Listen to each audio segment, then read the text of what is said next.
Hey there, welcome or welcome back. I'm glad you're here with me today for Coffee and Chats. Hope you got your coffee right there and I'm not just coffee and chatting with myself. So, I was just getting myself ready for the day and I was like, I want to sit down and talk, but what do I want to talk about? And recently it dawned on me that I'm gonna be 30 in 2.5 months, which is something. I actually feel okay about it. Like, I think it's made a bigger deal of in general than what it actually is. But definitely it does have this I don't know, it comes with this idea that once you're 30, you're an adult and you kind of have your stuff together.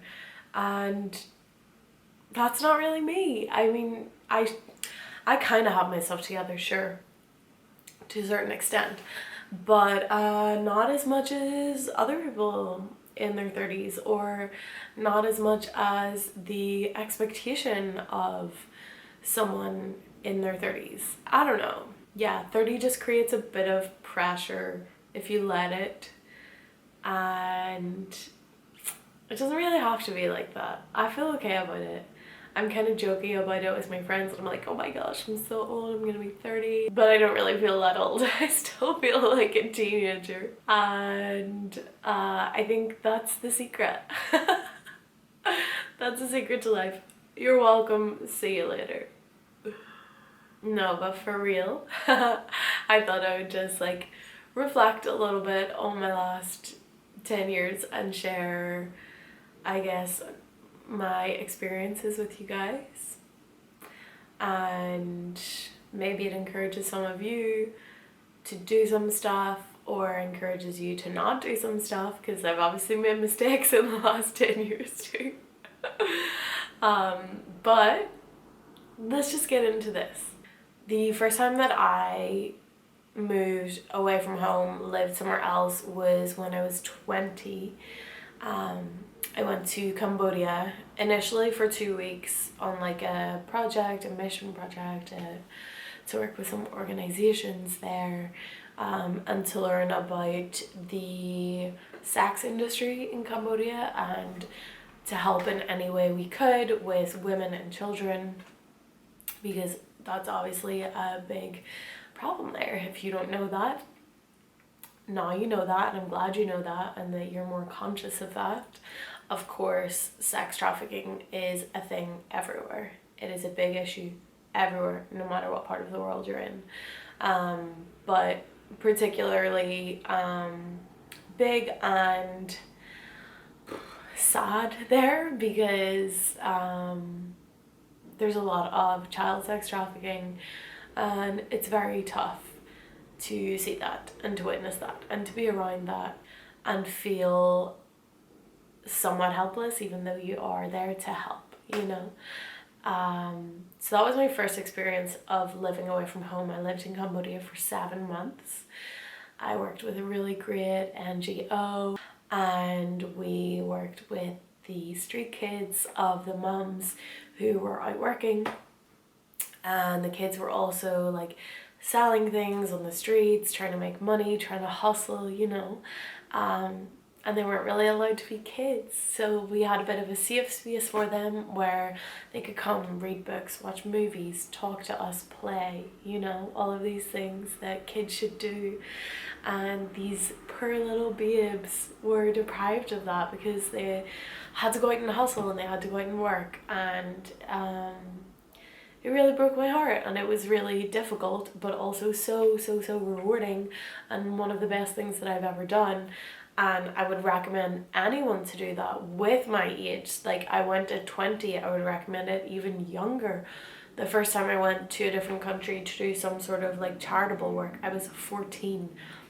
And I think that that is so important. That helped to form me as a person, to form my ideals, my, oh, this is actually how the world works, you know, because otherwise, coming from my perspective, from a privileged perspective, there are no big problems. There are no big obstacles, really. Really, there are no huge problems and obstacles like other people face. So for me, first at the age of 14, but then at the age of 20, to be really immersed in this was so good for me, to form a perspective of the world, to have an understanding of the world, to have an understanding of people, to be able to connect to people.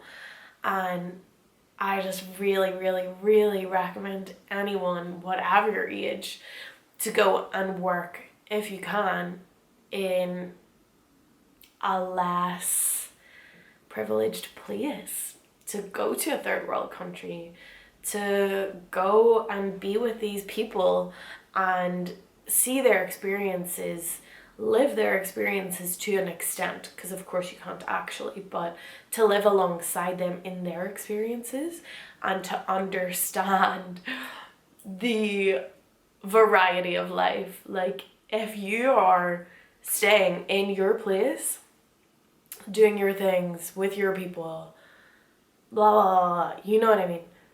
And don't go outside of that, outside of your bubble, to experience what the world has for you, to experience what life could be like. If I was born in Cambodia, I could have been working as a sex worker from the age of 9, you know? Like, I come from such a privileged place, and I didn't really fully understand that until I took a step out and went to a different country. First when I was 14 in Argentina, but really when I was 20 in Cambodia, and I was living this experience. I lived with Cambodian people, I worked with Cambodian people, I hung out with Cambodian people, you know? Like, I fully got in it, had that experience, and I'm so much richer as a person because of that. That was my first experience that I think is like super important. It's super important to do some sort of work outside of yourself, outside of your bubble, that is just going to show you what the world really is and give you a newfound sense of gratitude for everything that you have, because you have a lot. Even if you think you don't have a lot, maybe you don't really have a lot, but compared to other people, you probably have a lot. So if you have the power to do it, you don't even have to go far. You can go close. You can work at a soup kitchen. You can volunteer in a charity shop. You can go and volunteer with some sort of a homeless organization. You know, there are so many things that we can do where we are. We don't have to go far, and you don't have to go to the other side of the country. You don't have to go to the other side of the world. You don't even have to go to the other side of the country. I'm sure wherever you are, there is an organization, whether it works with children, with people who have been trafficked, with homeless people. There are people in need everywhere. And you can probably do something to help them, to make their lives better, but also to enrich your life, to enrich your human experience, and to give you a more well-rounded view of this world that we live in.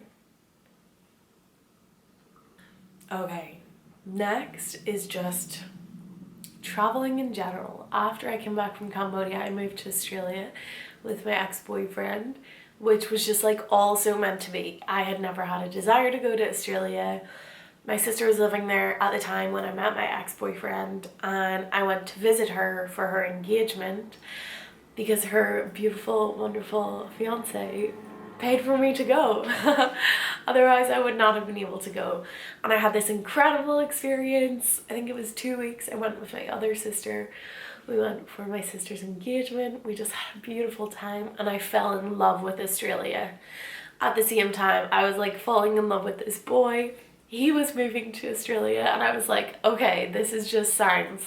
This is signs from the universe. I'm gonna go too. And I like decided to go. And we had only known each other for like 6 weeks, 2 months, something like that before he left. It was hectic. But it just all felt right. It all fell into place. And yes, it was scary.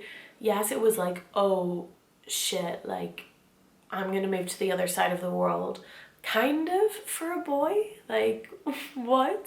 For me too. But I wouldn't have gone if Gavin wasn't there. So it was quite an intense thing. But one of the best things I've ever done. Like, had the best experiences. Literally swam in the Great Barrier Reef. Saw the Great Barrier Reef. Saw turtles, saw fish, saw life under the sea in the most beautiful environment. Oh, I had so many wonderful experiences. I met so many incredible people who like touched my heart, and I got to spend time with these people and to like nurture relationships, and I learned how to really live kind of dependently, because I lived there for 2 years.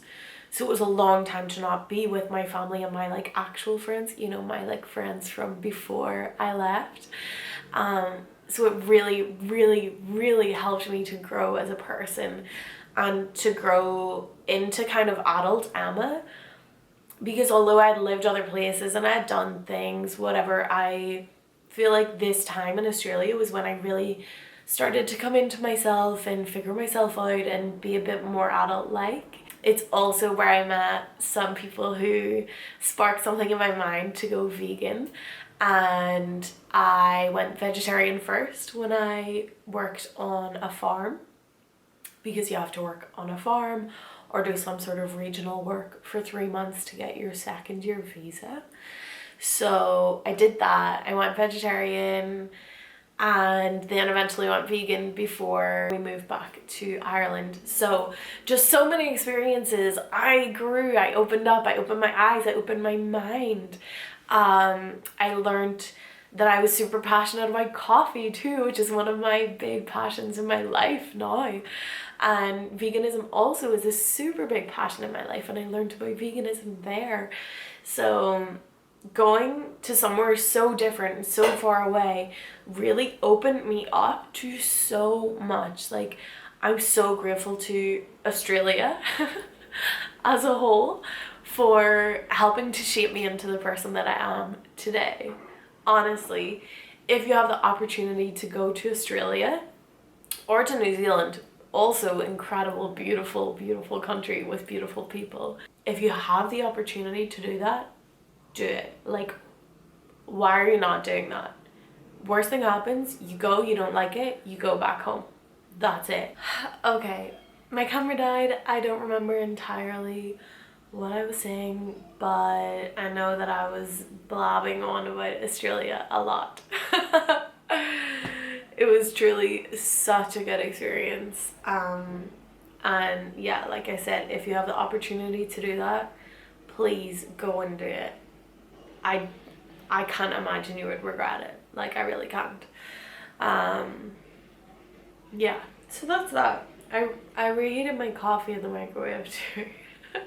Because it was like, I can't drink my coffee and then go back to record coffee and chats and not have coffee in my hand, you know? Microwaved coffee. As a barista, I should be like shouting at myself, but what can you do? Sometimes needs must. You gotta do these things. Anyway, blah blah blah blah blah. Again, I'm such a blah blah blah. Anyway, after Australia, I moved to London, and that was quite short-lived, but it was amazing. Also, quite an adulty experience because I went single. So even though I had moved the whole way to Australia, I had Gav and we could do things together, you know? It's so much easier moving to a new country in a couple. But not that England is technically a new country. I don't know. Well, let's not get into that one.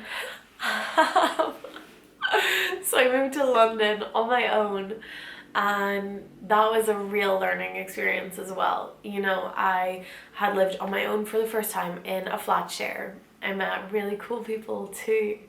I had a really, really great connection with my flatmate Katie. We ended up going on holidays together. We actually came to Malaga together, which is beautiful. And yeah, I had some really great times there, really great experiences. That's when my vegan life kind of like took it to the next level too. I met so many amazing vegans there. I had a really, really great community, and that was so beautiful, and that like is still so special in my heart, like all of the people who made that experience for me. The world of veganism for me opened up a whole new realm. Like, I met all of these amazing vegan people who became so close because we just like really understood each other, you know? The connection was like super instant because we're like, oh, we're all conscious of this huge thing, and we can talk about this, we can cook recipes together, we can go to vegan events together, because London is amazing for vegan events. And I was so grateful for that and for all of everything that happened in London. Of course, everything wasn't amazing. Everything in each place I've lived in hasn't been amazing, because that's not life. But on the whole, like looking back, all of my experiences in all of the countries I've lived in have been really good and really constructive, and I've learned about myself, about others. I've grown so much. Like, I think if I had stayed in my hometown in Ireland and not gone and done these things, you know, maybe I wouldn't be vegan. Maybe I wouldn't be so conscious about other people and other people's needs, and all of the, like, I just developed so many life skills from putting myself in different places in the world and connecting to these people and to the environment, and just like kind of soaking it all up like a sponge. Like, I guess I'm like a sponge of all of the collective experiences I've had all over the world and with all of these different people, and that's what makes me who I am today. I want to say the well-rounded person that I am. I don't know if that's like, maybe sounds very egotistical, but I feel like I'm quite well-rounded because I've had so many different experiences in so many different places with so many different people, that I feel I have a more well-rounded like view of the world, and that then affects me as a person, you know? I don't know if that makes sense. I hope it does. Anyway, this video is gonna be like an hour long. Once I get started, I'm just like meh, meh, meh. I just ended up living in London for 6 months because that's when my dad was super sick, and he actually ended up passing away in the June that I was living there. So I moved back to Ireland after that to live with my mum, to give her support, to give me support, for the whole family to just kind of be there for each other and support each other. And that, of course, has been my biggest learning curve in my life. The biggest learning curve in my whole life was losing my dad, and then in turn realizing the fragility of life, and that I probably have wasted so much time. Not that I'm not mad at myself looking back on that now, because I didn't know until I lost my dad how much time that I wasted, and it just made me hyper aware of the fact that I didn't want to continue wasting time. That if I like someone, I'm gonna tell them. If I want to go somewhere, I'm gonna go there. If I want to eat something, I'm gonna eat it. Like, any desire that I have that isn't you know, super destructive or gonna really bring me down, any desire that I have for a person, a place, a thing, whatever it may be, I'm gonna pursue that. I'm gonna go for that. I'm not gonna hold back. And before, probably I would have been like nervous or shy when it came to a boy. If he wasn't giving me what I wanted per se, I'd be like, oh, okay, well, I'm not gonna text him then, because, you know, if he's gonna play this game, I'm gonna play this game. And after my dad died, I was like, no, felt like someone, I'm gonna tell him, because maybe I won't get another opportunity to. You know, like, the biggest blessing to come out of losing my dad is kind of me like seizing life and saying yes to things that I want to say yes to, and also saying no to things that I don't want to do. I've definitely got really good at that. Which I wasn't when I was younger. I would do things that I didn't necessarily want to do just cause or whatever, and I'm like, in the same way that life is short and I have to take advantage of the good experiences, you know, telling someone that I like them or eating a tub of ice cream, in the same way that I do those, I have to also use that for the things that I don't want to do. Because if time is fragile and time is short, why would I waste it doing things that I don't want to do? I'm not going to do that. So that's a golden nugget. And if you haven't lost someone, maybe you haven't come to that realization, and I just want to tell you that that's there, and that you gotta just grab life by the balls sometimes and do what you fucking want to do. Anyway, after that, I moved to Malaga. Y'all know the rest. If you want to know about my life in Malaga, why I moved to Malaga, I have videos on that I will throw up there and link below. And you can follow along and see what else I've got up to in my last years of my 20s. So thank you so much for being here. I really appreciate it. I hope it was enjoyable and not just too much like that. So yeah, like it if you like it, subscribe, comment, all the good stuff, and I will see you guys soon, I hope. I hope you've learned something from this. I really, really hope that this has been helpful in some way for at least one person. So like it if you liked it. If you made it to the end, wow, I got so much love for you because this is a long one. Thanks for coming along, and I'll see you in my next video. Bye.